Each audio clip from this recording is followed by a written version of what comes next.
हम सब वो डील करते आए हुए हैं।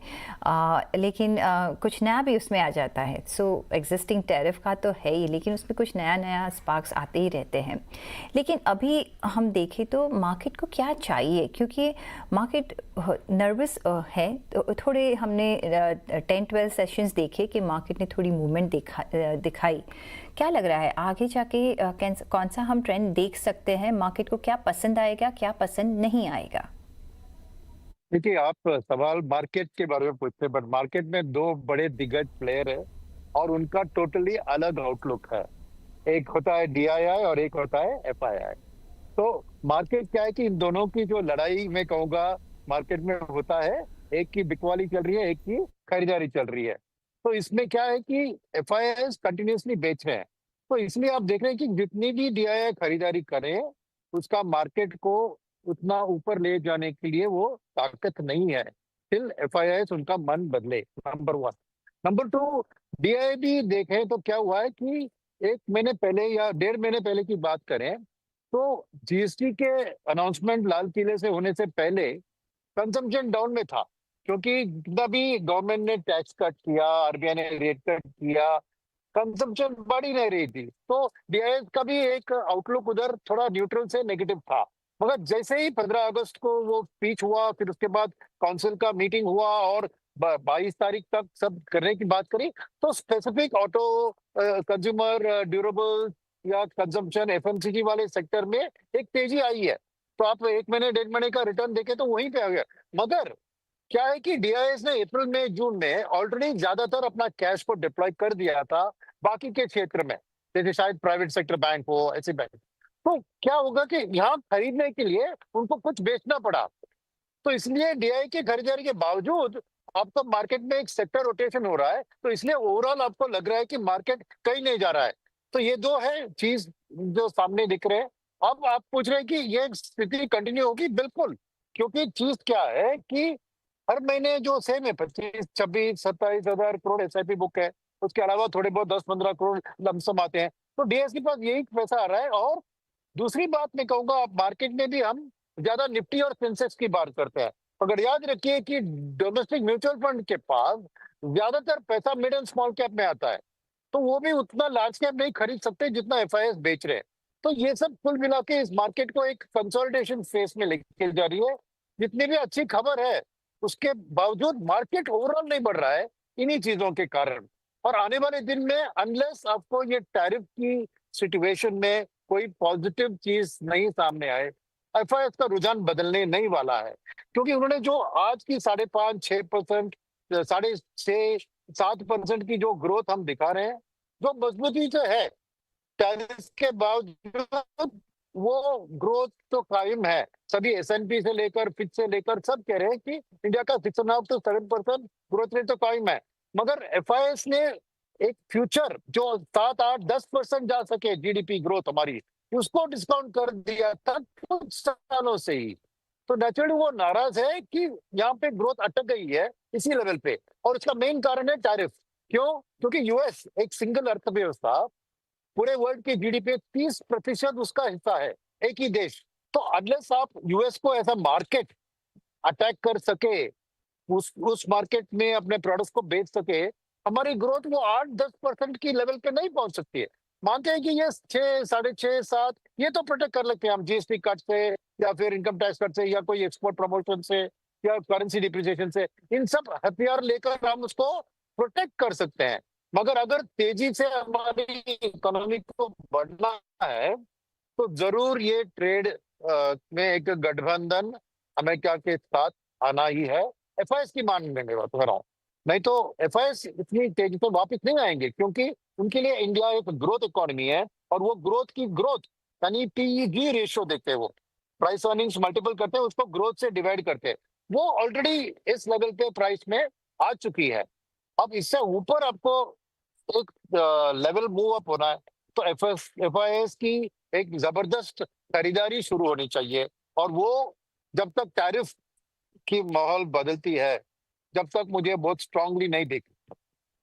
टैरिफ का एक सर्टेनिटी आना बहुत ज़रूरी है, जैसे आप कह रहे हैं, तो एफआईएस की री एंट्री हो सकती है। लेकिन दूसरी तरफ हम देखें सुनील जी, तो एफआईएस का जो वॉलेटाइल नेचर रहा है, आई थिंक हम क्वाइट यूज्ड टू हो गए हैं, क्योंकि उनकी जो इंडिया की तरफ रुझान रही है वो येस नो जैसे रही है, राइट। जो चिंता करवा रहा है वो है डीआईआई का नेचर, क्योंकि उनका वो नेचर नहीं बदलना चाहिए, क्योंकि वहाँ से ही अपना मार्केट चल रहा है अभी। क्या लगता है जो भी ये जीएसटी रिफॉर्म्स आए हैं और जो ग्रोथ स्टोरी अगर हम देखें भारत की तो बहुत रोबस्ट है, तो कहाँ निवेश कर रहे हैं वो लोग जो अभी जो भी कामकाज हो रहा है मार्केट में, और आप कहाँ कर रहे हैं अभी इन्वेस्ट?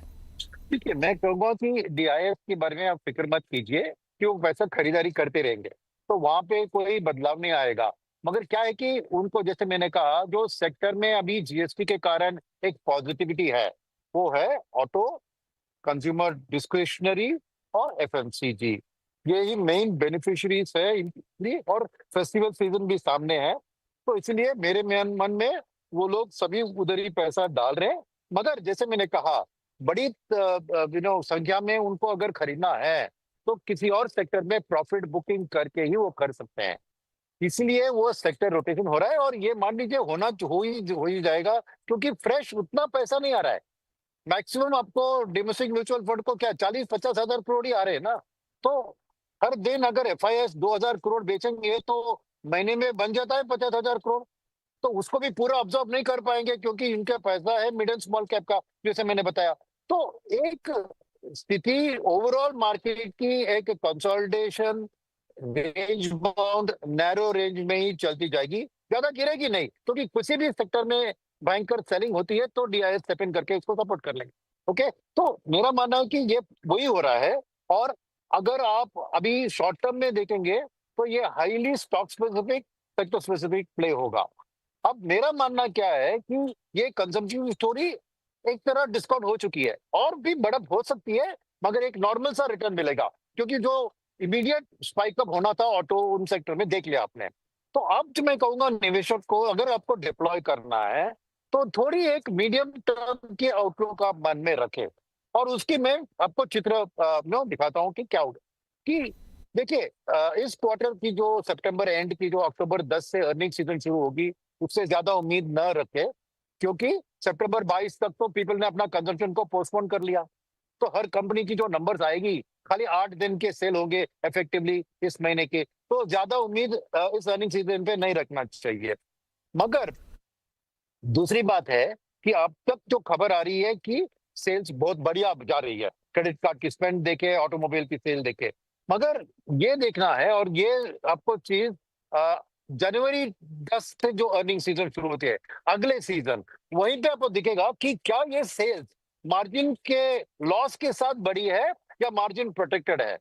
तो वो एक अनसर्टेनिटी है। और आपको दिवाली तो अक्टूबर 20 को है, क्रिसमस तो दिसंबर एंड में है, तो जनवरी के अर्निंग सीजन में आपको साफ दिखेगा कि क्या ये कंजम्पशन वाली जो कहानी है वो मार्जिन को सैक्रिफाइस करके टॉप लाइन बढ़ा है, या मार्जिन को प्रोटेक्ट कर सकते हैं लोग। तो उसके ऊपर ये कंजम्पशन सेक्टर की अगली एक ग्रोथ स्टोरी वहीं से आपको शुरू होगी, राइट। तो कहाँ निवेश करना है, क्या गारंटीड है? जैसे आपके नंबर्स बता रहे हैं कि top line growth, consumption, overall broad consumption की अच्छी रहेगी, चाहे वो एफएमसीजी हो या कंज्यूमर ड्यूरेबल हो या ऑटो हो, राइट। तो उस टॉप लाइन ग्रोथ से क्या इम्पैक्ट होगा कि देश की कैपेसिटी यूटिलाइजेशन बढ़ेगी। तो सेल्स से जब कैपेसिटी बढ़ती है तो प्राइवेट सेक्टर की कैपेक्स मेरे ख्याल में 6, 8, 9, 10 महीने में एक अच्छी शुरुआत कर लेगी। तो अब से आपको एक कॉन्फा बेट है, क्योंकि अभी किसी का ध्यान वहां पे नहीं है, कि सबका ध्यान कंजम्पशन पे है। तो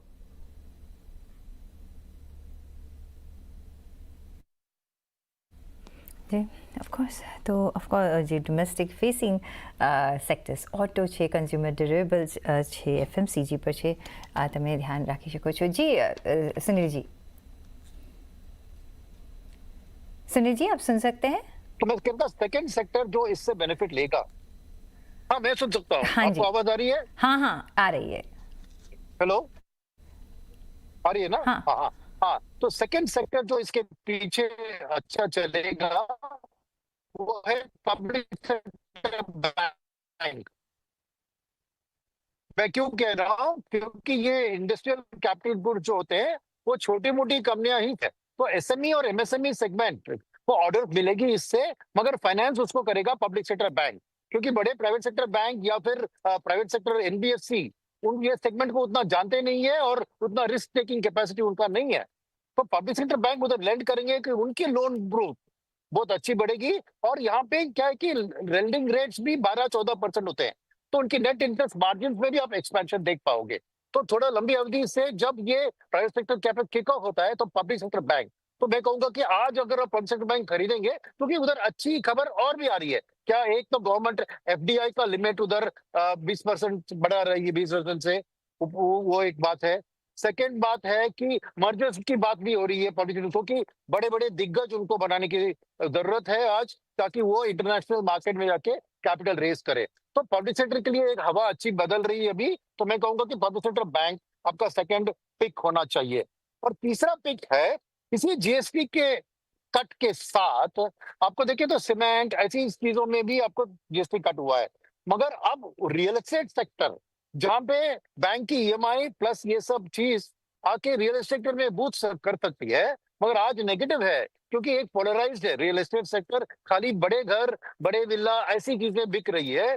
अफोर्डेबल हाउसिंग में एक कोई तेजी नहीं है और कोई रियल एस्टेट डेवलपर उसको प्लान नहीं कर रहा है। मगर आने वाले दिन में जैसे ये फेस्टिवल सीजन खत्म होती है, क्योंकि अब एक नेगेटिव वक्त है, मानसून के कारण ज्यादा कंस्ट्रक्शन एक्टिविटी भी नहीं चलती है, इसलिए रियल एस्टेट सेक्टर में आप देख रहे हैं कि प्रॉफिट बुक कर रहे हैं डीआईआईस, और बाकी सेक्टर में अपने डिप्लॉय कर रहे हैं। मगर ये करेक्शन एक बाइंग अपॉर्चुनिटी है, क्योंकि अल्टीमेटली ये जो इनकम में बेनिफिट होगी आम जनता को, उसके साथ बैंक भी अपना ईएमआई जी में सर। कटौती करेंगे, तो उसका लेवरेज इम्पैक्ट घर के सेगमेंट में दिखा है। तो अफोर्डेबल हाउसिंग मेरे ख्याल में, मगर वक्त लगेगा, क्योंकि रियल एस्टेट डेवलपर्स को नए पार्सल लैंड आउटसाइड सिटी खरीदना है, फिर उसमें प्लॉटिंग डालना है कि अफोर्डेबल हाउसिंग को सपोर्ट कर सके, जो आज तक नहीं है। तो इसमें भी वक्त लगेगा, मगर क्योंकि ये करेक्शन हो रहा है, मेरे लिए अच्छी बाइंग अपॉर्चुनिटी। तो मेरे लिए ये तीन sector, industrial capital goods, public sector bank और रियल एस्टेट, ये एक मीडियम टर्म तौर पर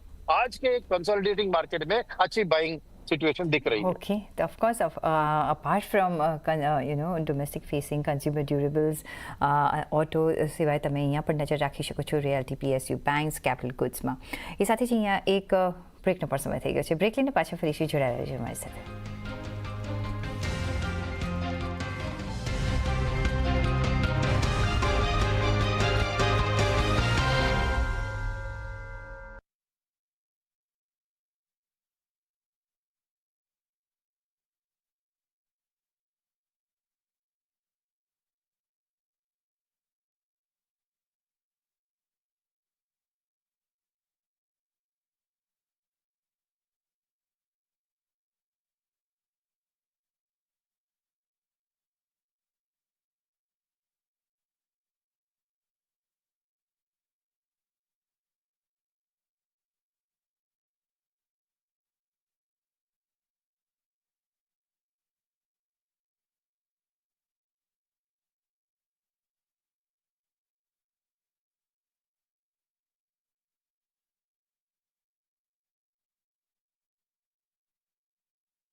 પછી આપનું સ્વાગત છે અને આપણે વાતચીત કરી રહ્યા છીએ માર્કેટ એક્સપર્ટ સુનિલ सुब्रमण्यम સાથે। सुनील जी, आपने पीएसयू बैंक का तो कहा, लेकिन पीएसईज का स्टोरी आपको कैसे लग रहा है, क्योंकि बहुत समय से चली नहीं है। क्या लगता है कि यहाँ हम एक थोड़ा निवेश कर सकते हैं, और इफ यस कौन से वर्टिकल आपको पसंद पड़ेंगे? देखिए, पब्लिक सेक्टर एंटरप्राइजेस में मुझे डिफेंस की स्टोरी अच्छी लगती है मीडियम टर्म में। आज वैल्यूएशन थोड़ी महंगी है, मगर फिर भी मेरा मानना है कि मीडियम टर्म में वो रिटर्न दिलवाएगी, क्योंकि ग्रोथ प्रोस्पेक्ट अच्छी है। सेकंड, मेरे लिए आप अगेन मैं हेवी मशीनरी और कैपिटल गुड्स की रिलेटेड सेक्टर में जो पब्लिक सेक्टर कंपनियां हैं, मैं नाम नहीं ले सकता, मगर जो बड़ी दिग्गज है, जो एग्जीक्यूट करती है कैपिटल प्रोजेक्ट को, उनका भी आउटलुक मुझे पॉजिटिव लग रहा है। मेटल्स में थोड़ा सावधान रहूंगा मैं, क्योंकि मेटल्स में क्या है कि वो एक टेक्निकल ड्रिवन सेक्शन है, ज्यादा फंडामेंटल से उसका ताल्लुक नहीं है, क्योंकि ये ग्लोबल सिक्लिकल है। और मेटल के दाम ज्यादातर आपको लंदन मेटल एक्सचेंज में फिक्स होते हैं। डिमांड सप्लाई तो लोकल होता है, मगर वो दाम अपनी कंट्रोल में नहीं है। तो क्या है कि चाइना में एक स्टोरी इधर चल रही है कि अभी उनका इकोनॉमी इंफ्रास्ट्रक्चर ओरिएंटेड से, मैन्युफैक्चरिंग ओरिएंटेड से कंजम्पशन ओरिएंटेड चल रहा है। तो नेचुरली चाइना जो आधा 50% वर्ल्ड की स्टील और आयरन ओर को इस्तेमाल करती थी, उधर से थोड़ा नरमी दिखेगी। तो ओवरऑल ये मेटल में एक फंडामेंटल कॉल लेना मुश्किल है। तो पीएससी जो मेटल सेक्टर में मैं थोड़ा सावधान रहूंगा। उसके अलावा मुझे ब्रॉड पीएससी ऐसा पैक में नहीं देख पाऊँ, हर इंडस्ट्री में उसके खिलाफ कैसा है। तो मुझे वही वो कह रहा था, मैं पब्लिक सेक्टर एंटरप्राइजेस में मेरी बैंक अव्वल नंबर पे होगी। फिर अगेन एनर्जी का एक बात होती है, एनर्जी में भी ज्यादा है, तो मैं ऑयल एक्सप्लोरेशन कंपनी जो है वहां पे ज्यादा फोकस करूंगा rather than the oil refining company. तो एक्सप्लोरिंग पे हम ज़्यादा ध्यान रखेंगे, रिफाइनिंग करता। साथ में और भी हम देख रहे हैं गोल्ड और सिल्वर में अभी भी इंटरेस्ट है। प्रेशियस मेटल की अगर बात करें तो और जैसे प्राइसेस एवरी डे ऊपर जा रहे हैं, क्या हमको अप्रोच कैसा रखना चाहिए ये प्रेशियस मेटल की तरफ? तो पहला चीज है, मैं कहूँगा कि हर व्यक्ति को अपने पोर्टफोलियो में 10, 15, 20% प्रेशियस मेटल्स रखना ही है। और उसके अंडरलाइंग कारण मैं बताता हूँ। मानते हैं कि वहाँ पे अर्निंग्स की कोई खास चीज होती है, सिल्वर में होता है थोड़ा इंडस्ट्रियल, वो अर्निंग नहीं है सर। पर वर्ल्ड में क्या हो रहा है कि ये ट्रम्प के टैरिफ पैटर्न्स के कारण एक लोग जो सॉवरेन वेल्थ फंड है बाकी के देश, जैसे चीना, जापान, इंडिया भी लीजिए, वो भी उतना डॉलर के ऊपर अपना पैसे को वहां रखने के लिए सोचते हैं। क्योंकि रशिया के बारे में जो कांड हुआ था, जब यूक्रेन की वॉर चली, तो पूरा का पूरा रशिया का जो यूएस डॉलर का रिजर्व उसको फ्रीज किया गया अमेरिका ने। तो ऐसी हालत अगर चाइना को भी आती तो एक डर पैदा होता है। तो इसलिए धीरे धीरे चाइना, जापान, ये सब गोल्ड और सिल्वर खरीदना, पहले ज्यादा गोल्ड, अभी थोड़ा सिल्वर खरीद रहे हैं। तो वो एक बड़ी मूव है जो वहां पर। सेकेंड है कि फेड की रेट कट, अब एक रेट कट तो हो गया, अभी और 2-3 रेट कट अगर होते हैं तो डॉलर वीकन होता है, तो वो भी गोल्ड के लिए एक फिलिप होती है। और फाइनली आपको कोई भी रशिया यूक्रेन वॉर या ईरान के इसराइल का जो वॉर चल रहा है, कोई पे वहां पे कोई राहत नहीं दिख रहा है, वो वॉर की सिचुएशन भी कंटिन्यू रहती होगी। तो इन सब चीज को मिलाकर देखें तो बहुत से इंटरनेशनल एनालिस्ट जो कह रहे हैं ना कि गोल्ड, कोई कह रहा है कि 6,500 पर आउंस, कोई कह रहा है कि can go to 10,000। I mean वो सब एक्सट्रीम नंबर्स है, मगर एक निवेशक के तौर पर आपको 10 से 15-20% गोल्ड एंड सिल्वर कंबाइन में रखना अच्छी बात है। क्योंकि इस साल भी देखें तो it is completely beaten all other sectors, gold और सिल्वर दोनों ने। तो एक हेज की तरह, और फाइनल पॉइंट, इंडिया में बैठे हुए गोल्ड के लिए करेंसी का डिप्रिसिएशन जो होता है वो सीधे आपको गोल्ड के लिए बेनिफिट होता है।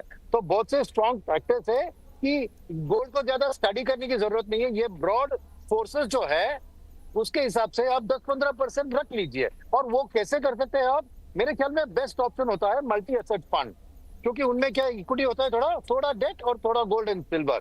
तो आपको इक्विटी मार्केट की पार्टिसिपेशन भी बन जाती। बहुत गोल्ड और सिल्वर को आप इक्विटी टैक्सेशन से खरीद रहे हैं, तो वो बेस्ट ऑप्शन है।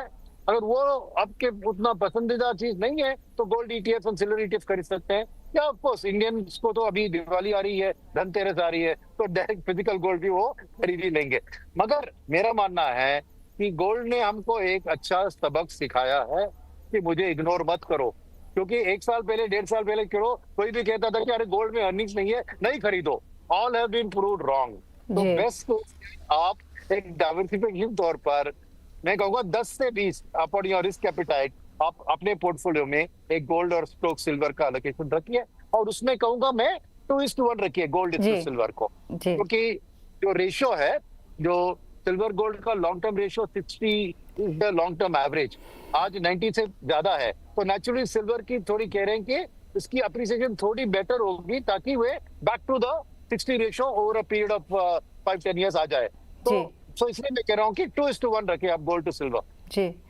सुनी जी, अगर आप कह रहे हैं कि गोल्ड का और सिल्वर का 6,500 $10,000 तक जा सकता है, आई थिंक इंडिया उसमें ना रिचेस्ट कंट्री बन जाएगा। क्यों? क्योंकि हमारे सबके घर में हाउस होल्ड में ये एक होता है बिग अमाउंट में, क्योंकि हम वहाँ से हम सेविंग का भी हमारा नेचर है, और ये प्रेशियस मेटल्स में बहुत बिलीव करते हैं। अगर हम बेचे तो पूरा एक दूसरा कंट्री खड़ा कर सकते हैं। सो इसमें बेस्ट लर्निंग क्या है पता है आपको?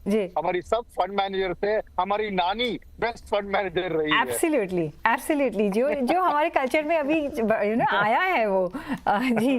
But that was on the lighter note. But बहुत शुक्रिया आपका हमारे साथ जुड़ने के लिए सुनील जी।